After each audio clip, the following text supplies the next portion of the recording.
On this Meat Eater cooking special, we're going to explore the wild world of outdoor cooking through the lens of 3 Montana trout.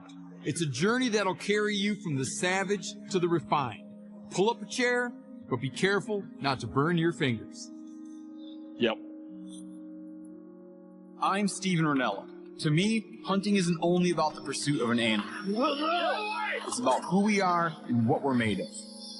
I live to hunt and hunt to live. I am a meat eater.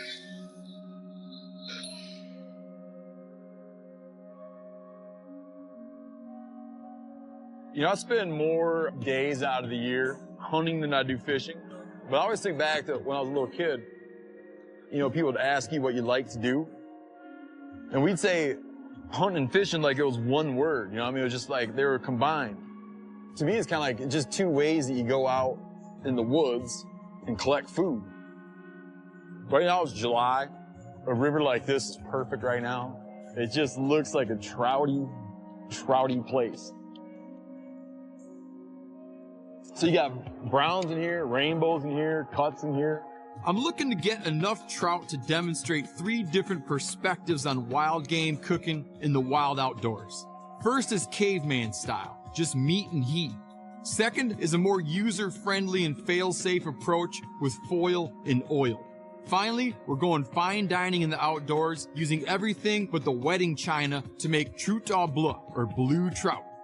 And I'm gonna back up each example with insider recollections about some of the more surprising and tasty wild game meals that we've featured here on Meat Eater.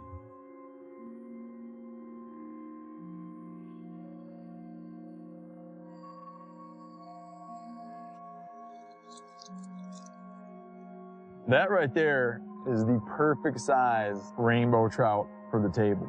I mean, he's big enough where you got something, but he's small enough where the flesh is just perfect, has the perfect color, perfect texture. He's not mealy like an older trout gets.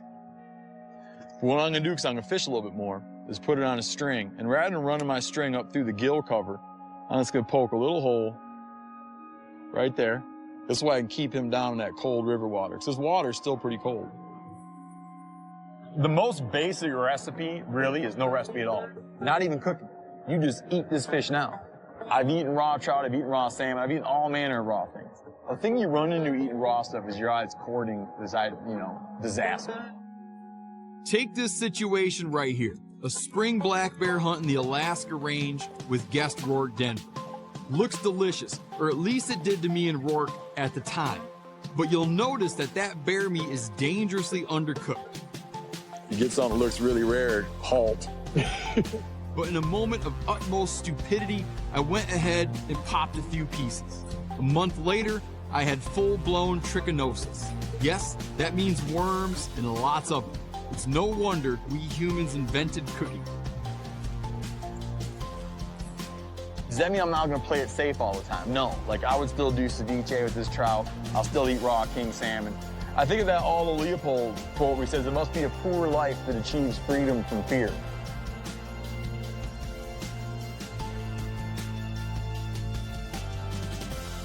Now I cast slightly upstream, keep the rod tip up, and just follow it so that thing's just going at the speed of the current.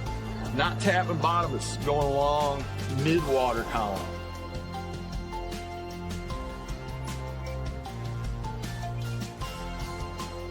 Trout are laying down in the rock, they see that thing coming, and it's like, you just can't argue with how alive that is, man. I don't think they have a whole lot of doubt. It's like poetry with a crawler. With my daily bag limit of 3 fish in hand, I'm ready to start a fire. I've always considered trout a fish best eaten fresh. The oily and delicate flesh doesn't freeze as well as, say, halibut or walleye. So whenever possible, you should cook them on the spot or otherwise soon after catching them. The first cooking method I'm going to show with these trout is also the fastest. So I'm just gonna get a little fire going here. Anytime I'm cooking, especially with something as delicate as trout, let that thing burn down. While it's burning down the coals, I'm gonna get the necessary stuff to prepare the first dish we're talking about, trout on a stick.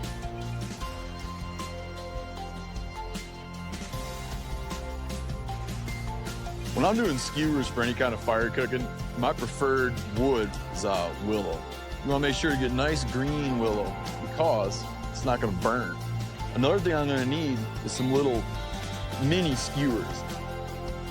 I'm going to make a gutting incision, and I don't want to mess up, the structural integrity of the fish too much.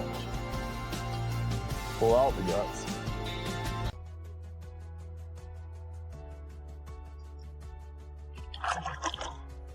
There's no reason when you're cooking trout to take the skin off. The scale, you can just chew the scale up. Take my skewer, go into the mouth, through that, into the fish's flesh. So now that skewer is into the tail. Make a little hole there. And that's just to ensure that this fish is gonna stay on. So now there we got a fish that's pretty well supported.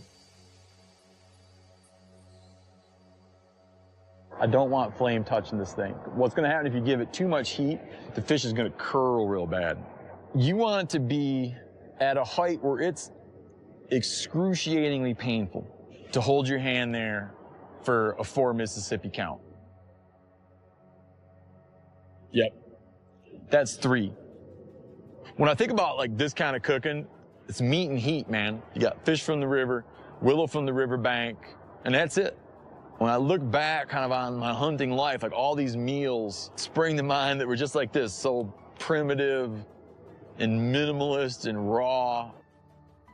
But there's one such meal that always stands out in my mind on a hunt with my brother after drawing a very special Dall sheep tag called the toque tag.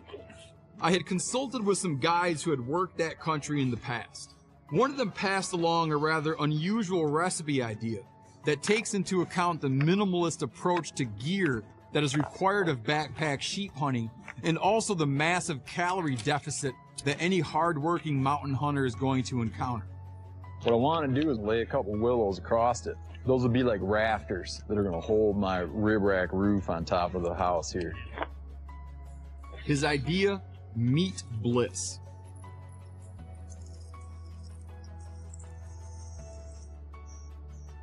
Danny, I think you're going to be proven wrong by these ribs, man.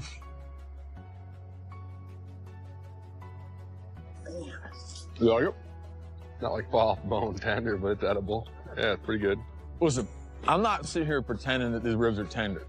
If I was having people over, I would never be like, oh, I got an idea. Yeah. I'll throw a big rack of ribs on the grill and make them chew on it. But for being like really hungry and wishing you had some fatty something, it's a good way to go.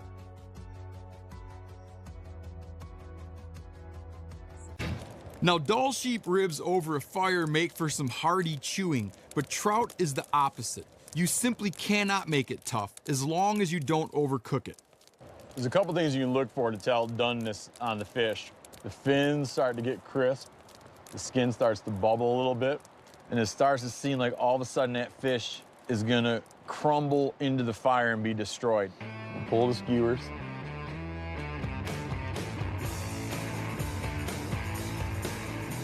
And we'll open this guy up. Now you can eat the skin, but I'm just pulling this back to kind of demonstrate what we got here. It's just so perfect. Flesh is coming off the bone. It's just such a nice, mild, delicate fish. You see how it just leaves that clean skeleton? Perfect trout. For the second cooking method, I'm gonna incorporate a couple technologies that make camp cooking a lot easier. Foil and oil and a pinch of salt. I'm gonna salt this fish inside and out with still very simple cooking method. From carrots to crayfish to caribou, this cooking method will take you through any outing. Last thing I wanna do before I wrap them up, just give them a little dab of oil. Be peanut oil, olive oil. And now I'm gonna wrap it up in here in the safety of this foil. There's an interesting story this brings to mind. One of the best meals I've had in the outdoors was on a moose hunt in British Columbia with my friend Ryan Callahan. I got a bad hit on a moose. You got him? Oh my God. Holy Run! Run!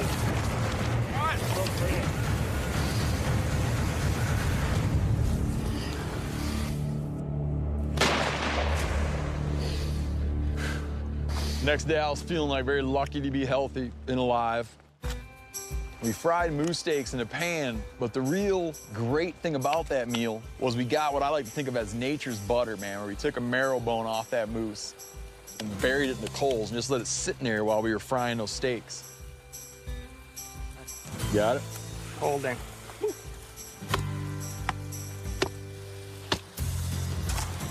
There we go.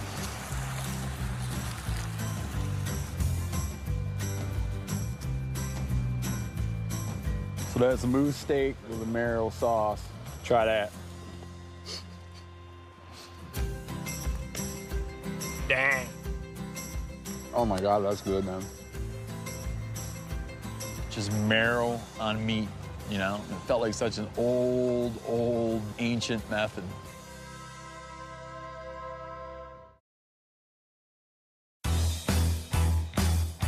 This trout's been in the fire maybe 10 minutes or so. My gut tells me that it's ready to eat, but there's no way to know until it's unwrapped. When you pull it off, you're always stressed, you know? It's like opening a Christmas present, but when you open a Christmas present, like, what's the worst that could happen, you know? Now, if you want to talk about a stressful bundle of foil-wrapped flesh under a bed of coals, take a look at this fire.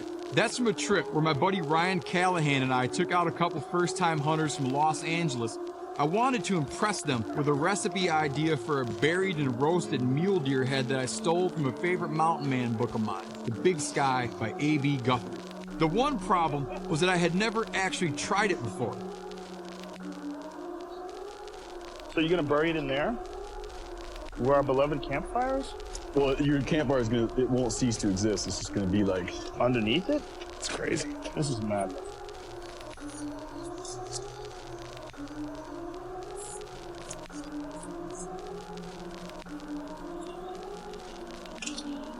Okay, we should check what time it is, so if it doesn't work, we'll know how long not to do it. I think 3 hours ought to cook that right up good. And then you dig it up and see what happens. So the head's gonna be right about there. Yeah. Oh, you hear it? Oh, I like that. Put that over to the side. Crackling, huh? Sizzling.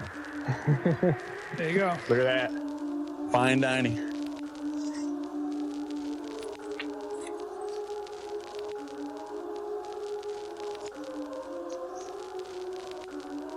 Just grab that, some of that. I'm telling you.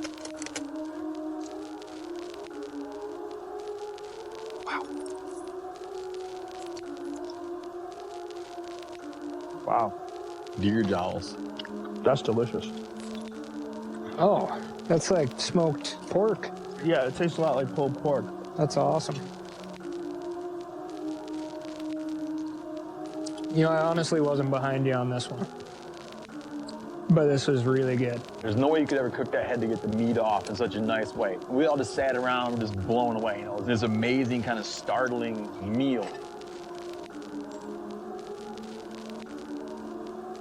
It's so rewarding though, you know, to dig that thing out of the fire and see what you got. That kind of curiosity is such a big part of food for me, where I'll just hear about ideas. Maybe they're ancient ideas, maybe they're modern ideas. I'll hear about ideas and want to try them. I remember, like, I had been asked by so many people, like, can you eat a coyote? What's a coyote taste like? I was with a friend of mine, Remy, Warren, and we're down in Mexico, and we were talking about this whole coyote idea. And again, just had to satisfy curiosity by going and trying it. One morning we called a coyote in. I figured there's 100 ways to cook one, but I thought of the way I'd seen them cook domestic dogs in Hanoi, Vietnam. Burn the hair off, then roast them whole with the skin on. I have to admit, it wasn't the most appetizing thing in the world from a visual perspective, but it worked, sort of. All right. It's gonna be like doing shots in the bar. Ready? 1, 2, 3. Actually, not bad. Tastes like meat. Yeah, it tastes like something There's I've had. something going on, though. Tastes like duck. You know what? It tastes like duck. Like a diver duck. Yeah. You know? Got that livery quality to it. Satisfying to know the answer to the riddle, to like satisfy that bit of culinary curiosity, but not a satisfying meal. And I've so many times mentioned that I just don't think food's job is just to just taste good all the time. Food is capable of doing a lot more than just tasting good. It's capable of like really teaching us about ourselves and about our world. And if it tastes good, like this trout right here, all the better. I've got one trout left. It's time for the fireworks.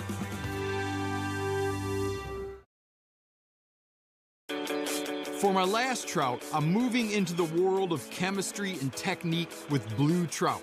And no, that's not a fish species you never heard of. It's a recipe. It's a famous, like, classic French cuisine dish with a bazillion steps. But you can still do it on a fire with wild trout out of the river. In fact, it's the only way I've done it. But the first thing I'm gonna do is I need to build a very basic court bouillon, a poaching liquid. Get that heat on the fire and bring it to a boil to sanitize the water, make it potable. The poaching liquid includes half a carrot, a stick of celery, sliced up onion, garlic, a little thyme and parsley, salt, and white vinegar. And I'm gonna put that over here to bring it to a boil and make that water safe. I got this recipe from a guy who's known as like the French master chef, who is Auguste Escoffier.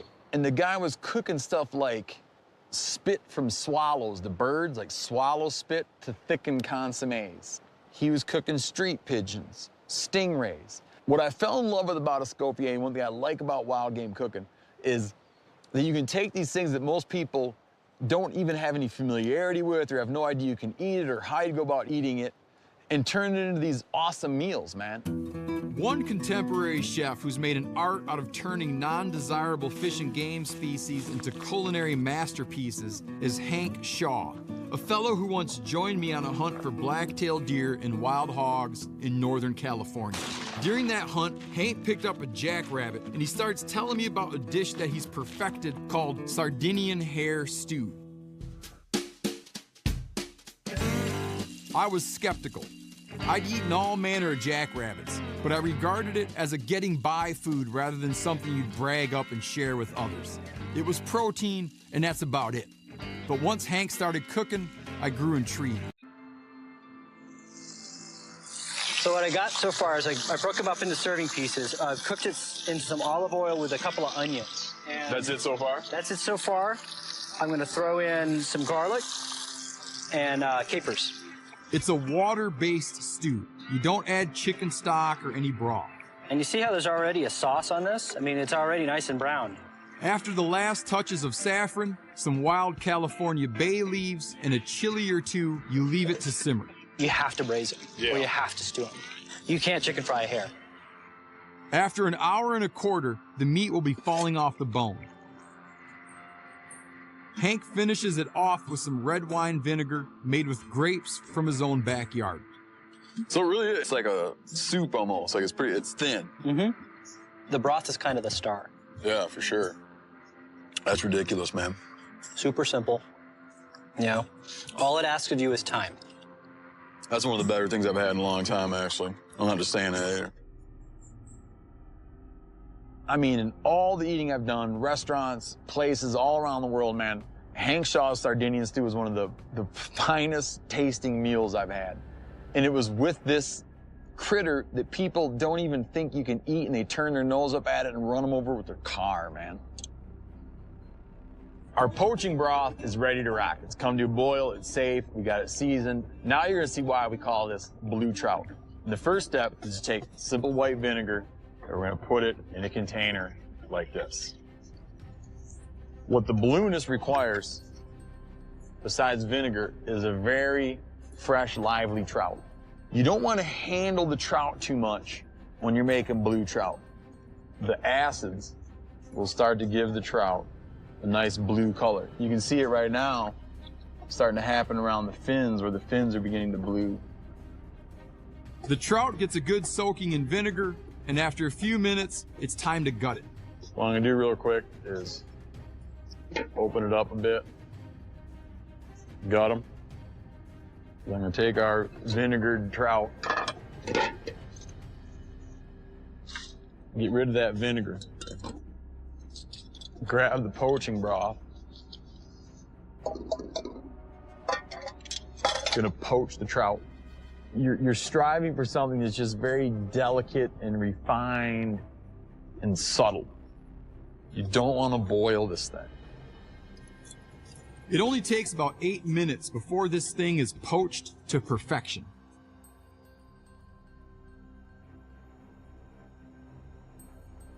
And it's so delicate. Just simmered. You see that meat comes off. I mean, it's just perfect. You got that salt, that vinegar. The herbs is just a very fresh, nice, clean tasting fish. A day like today is magic. To come to a stretch of river like this, catch a handful of trout, cook them different ways. These fish from this river have come to represent our own history. Through the food of these fish, you can sort of track this like great progression of how we've come to be as a people and how we've come to relate to our food. And that's one of the many gifts that the natural world just keeps giving and giving to me. A way to explain my life is it's just been a constant progression of meals drawn from the landscape. And that has given me not just like great food experiences, it's given me my friendships, my relationships with my family. It's brought me in a way to feel closer and at peace with myself and closer and at peace with the landscape. I think that a key to understanding ourselves can be found through the food that we collect and gather in the outdoors. It is an end in itself.